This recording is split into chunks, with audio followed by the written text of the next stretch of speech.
भारत रत्न कर्पूरी ठाकुर जी के जयंती के अवसर पर इस कार्यक्रम में उपस्थित अभिभावक मंगनीलाल मंडल जी, सिद्दीकी साहब जी, रामचंद्र पूर्वे जी, भोला यादव जी, अनवर जी, तनवीर साहब, चंद्रशेखर जी, विधायक फैजल जी और रेखा पासवान जी, पटना के जिला अध्यक्ष दीनानाथ जी, संचालनकर्ता महताब आलम जी, अफरोज आलम जी, अरुण कुमार सिंह जी, नरेंद्र भट्टेरी जी, वकील यादव जी, रंजीत गोप जी, धर्मवीर यादव जी, गुड़िया देवी जी, मंटू यादव जी, श्रवण यादव जी और यहाँ उपस्थित सभी वरिष्ठ नेतागण, अरविंद साहनी जी और पटना जिला के सभी हमारे स्वागत और अभिनंदन हम करते हैं। और सबसे पहले कर्पूरी जी के चरण पर श्रद्धा के सुमन अर्पित करते हुए, आज के दिन उनको याद करते हुए, नमन करते हुए हम सब लोगों को संकल्प लेकर के जाना चाहिए कि आने वाला जो चुनौती है, जो लड़ाई है, अभी तक कर्पूरी जी का वो जो सपना पूरा नहीं हुआ, उस सपने को हम लोगों को पूरा आने वाले भविष्य में करना है। बिहार की जो स्थिति है, गरीबी है, बेरोजगारी है, पलायन है, शिक्षा के मामले में, चिकित्सा के मामले में बिहार सबसे फिसड्डी राज्य है। न कारखाना है, न फैक्ट्री है, न उद्योग है, मजदूर बदहाल है, किसान तबाह है, लेकिन सरकार को कोई चिंता नहीं है, क्योंकि सत्ता में जो लोग हैं लगातार 20 सालों से भी ज़्यादा, वो लोग वही हैं जो कर्पूरी जी को गालियां देते थे। जिन कर्पूरी जी के विचार का जिन लोगों ने विरोध किया, वही लोग सत्ता में हैं। वो केवल चंद लोगों की बात करते हैं, सबकी बात नहीं करते। वो संविधान को बदलने और लोकतंत्र को खत्म करने की बात करते हैं, भाईचारे को भंग करने की बात करते हैं, और उस दिशा में वो लोग काम कर रहे हैं।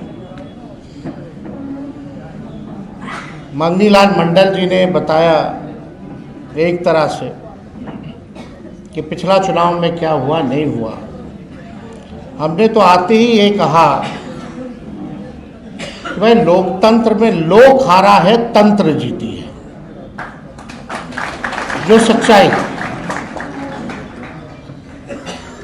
आप कह सकते हैं जनतंत्र को इन लोगों ने मशीन तंत्र और धन तंत्र बना दिया है। तो हम सब लोगों के ऊपर एक बड़ी जिम्मेवारी है लड़ाई को लड़ने की। सिद्दीकी साहब या अन्य वक्ता लोगों ने बोला कि कर्पूरी जी चाहे मुख्यमंत्री रहे हो या विपक्ष के नेता रहे हो या डिप्टी सीएम रहे हो, यहाँ गरीबों की लड़ाई लड़ते रहे हो, आवाज उठाते रहे हो, लोग उनको भद्दी से भद्दी गालियां देते रहे। लेकिन हम लोग कर्पूरी जी से सीखे हैं। कर्पूरी जी को कितनी भी भद्दी से भद्दी गालियां क्यों ना दी गई हो, लालू जी को भद्दी से भद्दी गालियां क्यों ना दी गई हो, लेकिन वो लोग दोनों नेता ऐसे रहे कि झुके नहीं, हमेशा अंतिम सांस तक कर्पूरी जी ने लड़ाई लड़ी। लालू जी अभी इस व्यवस्था में भी, बीमार होने की व्यवस्था में भी, उस लड़ाई को जिंदा रखते हुए वो लड़ाई लड़ रहे हैं। और आप सब लोगों से हम इतना ही कहेंगे, जब कर्पूरी जी नहीं झुके, लालू जी नहीं झुके, तो तेजस्वी भी झुकने का काम नहीं करेंगे।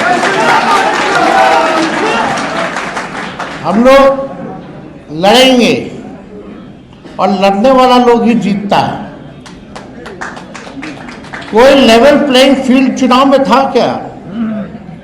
मीडिया आपके साथ नहीं है, पूंजीपति आपके साथ नहीं है, संवैधानिक संस्थाएं आपके साथ नहीं है, अधिकारी, मेहमान अधिकारी, सब लोग, पूरा सिस्टम चुनाव में जो है लड़ा। लेकिन हमें फक्र है कि भाई इतना सिस्टम लड़ने के बावजूद भी 1,90,00,000 वोट जो है हम लोगों को मिला। तो 1,90,00,000 वोट, और छोड़ दीजिए 60% बिहार की जनता जो है इस सरकार के खिलाफ मतदान किया। 60%, यानी बिहार की जनता जो है बदलाव चाहती थी। अब ज़्यादा हम टेक्निकल नहीं होंगे, ज़्यादा चीज़ें बाहर बोलने की ज़रूरत नहीं होती है, नहीं तो सब उसका चीरफाड़ करने लगते हैं। कल विद्वान लोग आ गए हैं, पत्रकार अपने अपने हिसाब से लोग देखते हैं, सच्चाई को नहीं देखते। जो प्रोपेगेंडा जो है वो फैलाने में लोग लगा रहता है।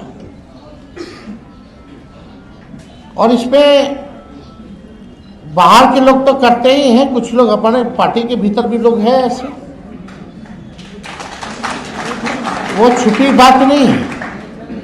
लेकिन हम केवल इतना कहना चाहते हैं कि इस लड़ाई को चाहे कुछ भी हो जाए, हम लोग छोड़ने वाले नहीं हैं, मायूस होकर बैठने वाले नहीं हैं। जनता की आवाज़ को, बिहार की आवाज़ को, सदन हो, सड़क हो, इसको हम लोग हमेशा उठाते रहेंगे। बिहार के भविष्य के लिए लड़ाई लड़ते रहेंगे। इससे हमने बोला कि भाई ये सत्ता में चाहे जैसे तैसे आए हो, लेकिन 100 दिन सरकार बनने से लेकर 100 दिन तक हम इस सरकार को कुछ नहीं बोलेंगे। अब हम लोग चाहेंगे कि बाकी का 1,90,000 रुपया भी माताएं बहनों को जल्द से जल्द दे दिया जाए। 1 करोड़ जो नौकरी की जो बात की गई थी, वो 1 करोड़ नौकरी भी लोगों को दी जाए। हर जिला में कारखाने और फैक्ट्री लगाने की बात की गई, उसको भी जल्द से जल्द जो है लगवा दिया जाए। जो उन लोगों ने घोषणा पत्र केवल 38 सेकंड में खत्म कर दिया था, कम से कम उम्मीद है कि उस घोषणा पत्र को आप जमीनी स्तर पर लागू करेंगे। हम लोगों ने मुद्दे की बात की, पढ़ाई, दवाई, कमाई, सिंचाई, सुनवाई, कार्रवाई की बात की, बढ़ते हुए अपराध की बात की। आज क्या हो रहा है बिहार में? मासूम बच्चियों के साथ क्या हो रहा है?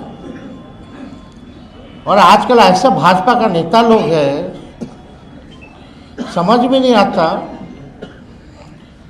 अभी एक बड़े विद्वान भाजपा के जो अपने आप को एलीट समझते हैं, बहुत चतुर समझते हैं, वो सोचते हैं कि उनसे ज़्यादा कोई विद्वान और डैशिंग आदमी कोई है ही नहीं। उनका बयान आया कि तेजस्वी बाहर थे तो अपराध कम था, आ गए हैं तो ज़्यादा हो गया। गजब बात है। बच्चियों के साथ गैंगरेप हो रहा है, बलात्कार हो रहा है, हत्या हो रहा है, और इस सवाल को मजाक में उड़ा दिया जा रहा है। क्या लगता है इन लोगों के पास कोई रिस्पॉन्सिबिलिटी या कोई जिम्मेदारी बनती है? निफिक्र है। इनको ये भी पता कि तेजस्वी अपराधी है, तो भाई जेल में बंद करो ना। अगर मेरे ना रहने पे भी तुमको तकलीफ थी, रहने पे भी तकलीफ है, चुप्पी साधे हुए तब भी तकलीफ है, बोलते हैं तब भी तकलीफ है, पूरा चुनाव हो गया, बिहार में जश्न नहीं मना केवल भाजपा कार्यालय और जदयू कार्यालय में केवल मना, पूरे बिहार में नहीं बना। चर्चा चुनाव के बाद तेजस्वी की हारने की हो रही है, ना कि इनकी जीतने की हो रही है। क्योंकि किसी को विश्वास ही नहीं था कि चुनाव का नतीजा क्या आएगा। लेकिन जिस दौर में हमारा देश है, केवल बिहार की बात नहीं, यहां जो लोग डेरा डाले हुए थे, प्रधानमंत्री कूद कूद करके हर हफ्ते आते थे, गृह मंत्री तो मौर्य को अपना घर बना लिए थे, पूरा भारत सरकार मंत्रिमंडल लग रहा था कि देश में और कोई काम नहीं बचा, बस बिहार का चुनाव है। आज कहां है मोदी जी, जो आप कहते थे 56 इंच, कौन से गाना गा रहे थे? आज क्या हालत है बिहार का? कौन लोग है भाई? एक ट्वीट भी किया जो बच्ची के साथ बलात्कार हुआ, 4 साल की बच्ची, हर जगह। कौन ऐसा दिन नहीं है बिहार में जहां 200 राउंड गोलियां ना चलती हो, अपहरण ना होता हो, मर्डर ना होता हो। तो इन लोगों से कुछ होने वाला है नहीं। वो आप भी जानते, हम भी जानते, बिहार की जनता भी जानती है, और मीडिया के लोग भी जानते हैं कि ये लोग कुछ कहता नहीं है। सत्ता में कैसे बने हुए हैं ये सब जानते हैं। सत्ता का दुरुपयोग करना, तंत्र मंत्र लगाना, धन तंत्र लगाना, अधिकारी लगाना, पैसे का खेल करना, संवैधानिक संस्थाओं को हाईजैक करके अपने पार्टी के लिए इस्तेमाल करना, सब लोग जान रहे हैं। लेकिन हम इतना कहेंगे कि ये लड़ाई की अभी बस शुरुआत है, और हम लोग लड़ेंगे और लड़ करके जीतेंगे। और हम लोगों को चाहे भाजपा हो, ई हो, ऊ हो, लोग परिवारवाद की बात करते थे। आज पूरा भाजपा का मंत्रिमंडल उठा करके देख लीजिए तो भाई कौन है? नितिन नवीन जी को भी हम बधाई देते हैं, राष्ट्रीय अध्यक्ष बने भाजपा के। उनके पिता भी क्या थे? हाँ, वो परिवारवादी नहीं है, लेकिन उनको राष्ट्रीय अध्यक्ष बनाया गया कि नहीं बनाया गया?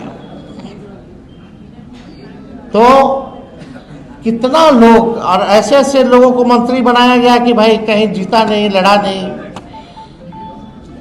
तो हमको तो इस सब पे बोलना नहीं है, सब लोग देख रहे हैं। लेकिन अब हम सब लोगों को गंभीर होकर के बिहार के भविष्य को, अगर बिहार को बचाना है तो सबको एक होकर के लड़ाई लड़नी पड़ेगी। और अभी तो सत्र शुरू होगा 2 तारीख से, बजट सत्र शुरू होगा, पार्लियामेंट भी चलेगा। उसके बाद हर जिले का हम लोग कार्यक्रम बना करके, घूम करके हम लोग जो है नया मजबूत संगठन जो है बूथ वाइज जो है हम लोग बनाने का काम करें।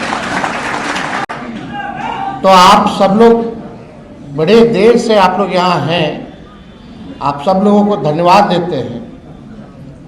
और परसों हमको लगता है कि रिपब्लिक डे भी है, उसकी भी आप लोगों को शुभकामनाएं हैं। बस एकदम लगे रहिए, अन्याय के खिलाफ लड़िए। तेजस्वी यादव जिंदाबाद, तेजस्वी यादव जिंदाबाद, और जोर जुलूम के टक्कर में बस नारा तक ही सीमित नहीं रहना है। तो हम लोग सब लोग मजबूत हैं, हम लोग कमजोर नहीं, हमारा समय कमजोर है। समय आएगा जब बिहार में गरीब राज करेगा। तो आप सब लोगों का इस अवसर पर आने के लिए आप लोगों का दिल से धन्यवाद देते हैं। कर्पूरी ठाकुर जी अमर रहे। जय हिंद।